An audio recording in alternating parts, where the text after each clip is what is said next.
Welcome to our channel, where we dive into the most pressing issues in Nigerian politics. Today, we're discussing a critical topic that affects us all: electoral reform. Dele Farotimi's recent statement that the 2027 election result is already written if we don't have substantive and substantial electoral reform has sparked a national conversation. What does this mean for our democracy, and what can we do to ensure free and fair elections? But I am saying it, and let it be on record and let it be clear. If we don't have substantive and substantial electoral reform, Jesus Christ himself, pardon me, no blasphemy intended, could be on the ballot. I'm not going to be involved in that election. Tinubu is not a man who leaves anything to chance. I warrant that the election result in 2027 is already written, if it is going to be based on what we currently have. So maybe he'll remove Yakubu and put someone else. They'll still do exactly what he cares for them to do. So unless people are saying they are forming coalitions where they are looking to turn the Nigerian into an empowered citizen whose vote would count. If Atiku and even Satan, and in any case, El-Rufai is not Satan, is just an odious person as far as I'm concerned. Even if El-Rufai leads a charge for electoral reform today, as much as I find this person objectionable, I will follow him in the path to changing this system. Without electoral reform, which consequentially turns the Nigerian into an empowered being who can vote for those he wants and reject those he does not want, 2027 is a waste of time. And if Peter Obi should find alliance with an El-Rufai, the question is this: that alliance, is it one that is found after Nigerians have become citizens where their vote will count? If it is one, I might look at the content of such an alliance without prejudice to the fact that I would expect that someone who has committed so many sins against the Nigerian people, especially the people of Southern Kaduna, like El-Rufai, will pay penance and take a back seat.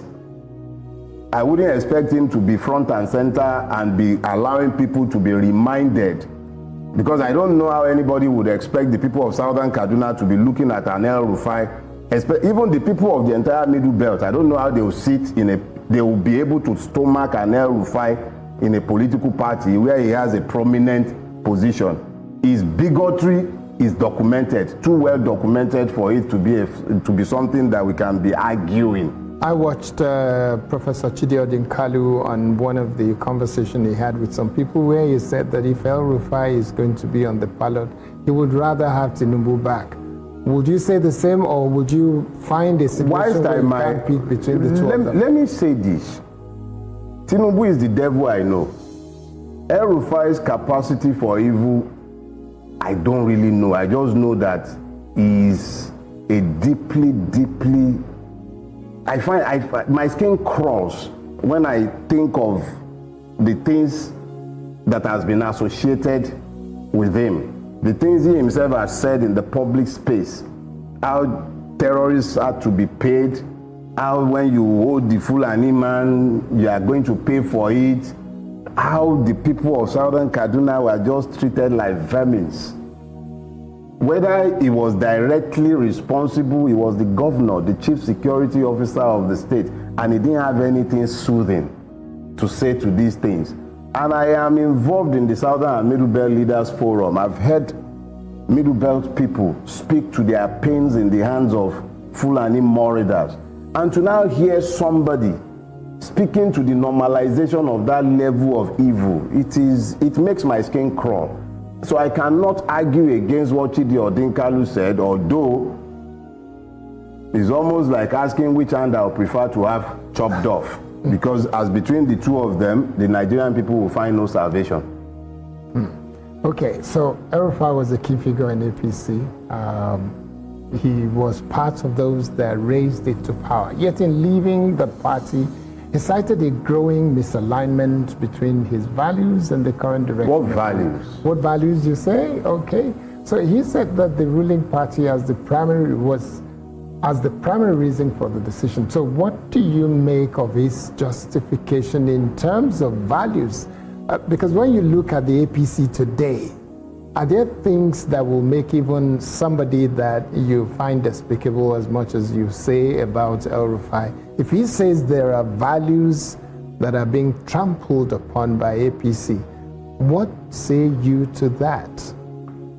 In February 2015, the piece that titled my first book, Do Not Die in Their War, was published.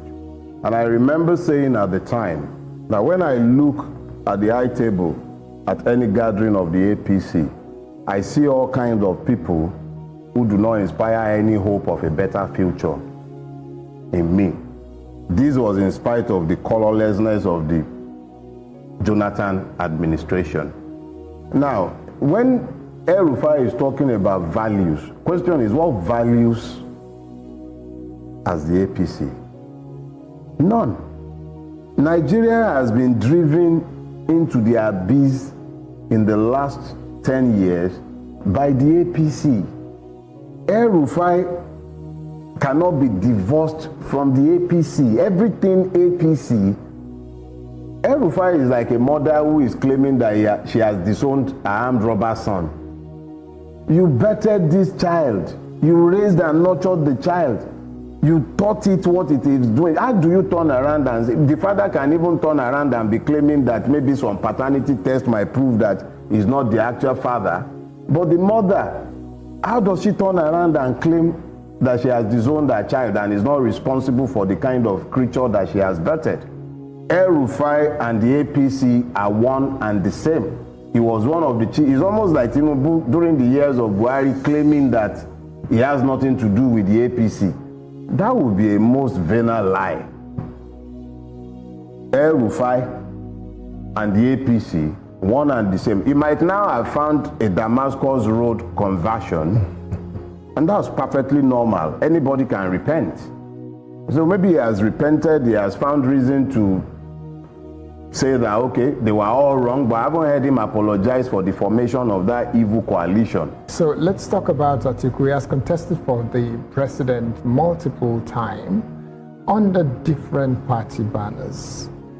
Does this coalition signal another attempt for him, or is it truly about opposition against the current government? Is there any chance that you can see a future of Nigeria dependent on an Atiku?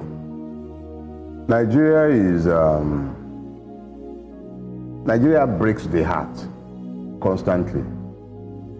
And when you hope for better, you just find your hopes quickly shattered again. I would love to believe that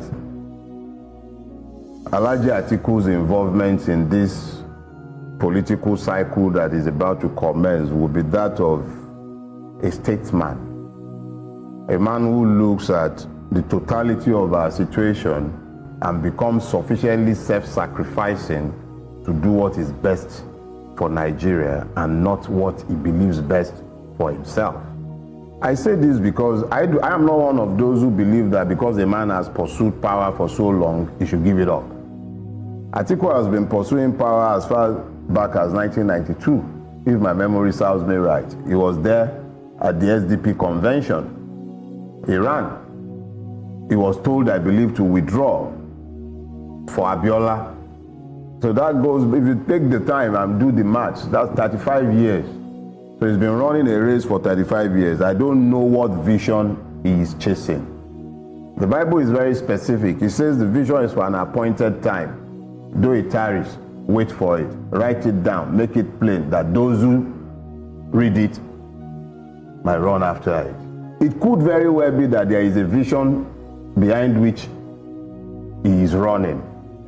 I haven't caught that vision, and I don't see him as the solution to Nigeria's problem, because I believe our problems require very radical solutions, and I don't see him as being capable of that. But it is his right to aspire. Okay, so other names we've heard involved in this coalition include Peter Obi of the Labour Party, the former secretary to the government of the Federation, Babachir Lawal, the national secretary of the coalition of United Political Parties, Peter Ame, the convener of the Alternative, dear friend Segun Shoumi, formerly of PDP, who now says there is the alternative, as well as even The name of Rotimi Amici was mentioned, the names of Kaide Fayemi, former governor of Ekiti, was mentioned, and on and on and on and on. So if you look at all of this, do you think this coalition can convince Nigerians that it offers something that is different from APC rather than just an anti-APC party looking to steal or snatch or corner power? I still saw Mr. Peter Obi last week, but I warrant that he did not discuss this or his involvement in it with me. So I really do not know, and I cannot speak to his involvement.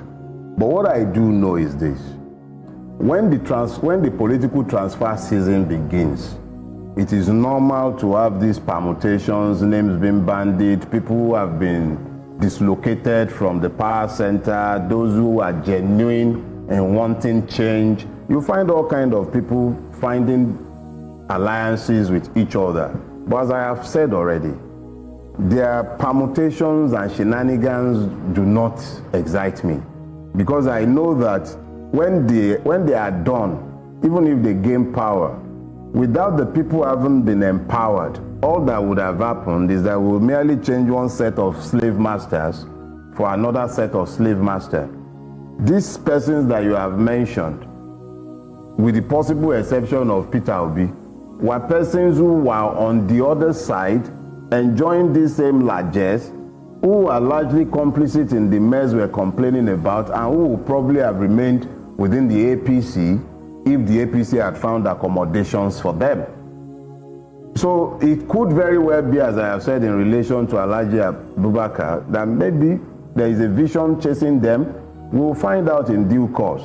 But if they were calling for electoral reform, what they are doing might interest me. What they are doing right now doesn't interest me.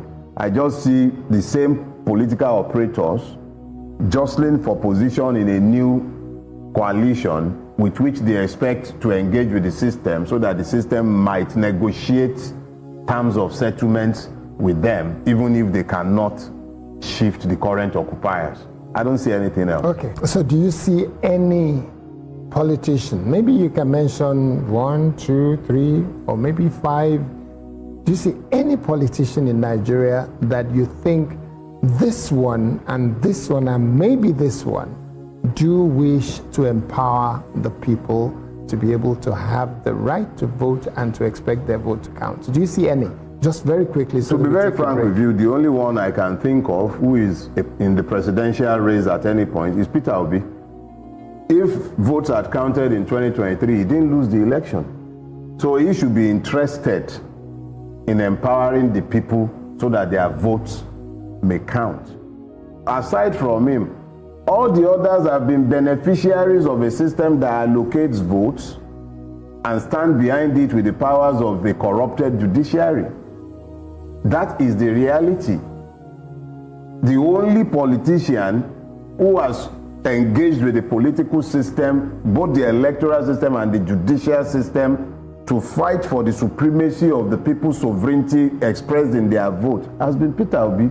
So without bias and without prejudice to the fact that I supported him in the last election, that is the reality. The others just want to replace those who currently wield power. So would you say that Peter Obi might be a messiah? There are no messiahs. No messiahs. And no messiahs can save Nigeria. It is the people themselves who will save themselves. Peter is merely the person we have adopted in this season. If and when his ideals do not align with the ideals of the people, they won't tell him before they will move on. So the obedience will disobey. The obedience were never about servile obedience. It wasn't about that. It was about being clear as to what we want and what we want changed. And what is called the obedient movement has been in place for a while. The reality of the matter is that it merely coalesced behind the person of Peter Gregory Obi in the lead up to the 2023 election because he represented their hopes and aspirations. It was a totem. That's all for today's video on the urgent need for electoral reform in Nigeria. Dele Farotimi's warning is clear. Without meaningful change, the outcome of the 2027 election is already predetermined. It's up to us, as citizens, to demand better. We must push for a more transparent and accountable electoral process. The future of our democracy depends on it. Thank you for watching.